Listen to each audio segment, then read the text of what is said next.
সরকার আমিন। কবিতার নাম ভিজে গিয়েছিলাম। আমি ভিজে গিয়েছিলাম, তুমিও কি স্নান করেছিলে? রাত যত দীর্ঘ হয়, নিদ্রা তত দীর্ঘ নয়। যে রাতে জ্যোৎস্না থাকে না, সে রাতেও বৃষ্টি হয়। আমি না হয় মৃত হলাম, সাথে তুমিও কি মরেছিলে?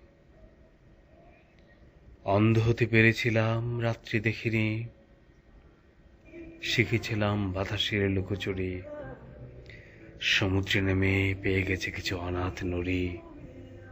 মনস্থ করেছ যা, আমি তা শিখিনি। ভালোবেসে মরে গেলে পিঁপড়ে খায় না দেহ, অমরত্ব পাবো কি, থেকে যায় সন্দেহ।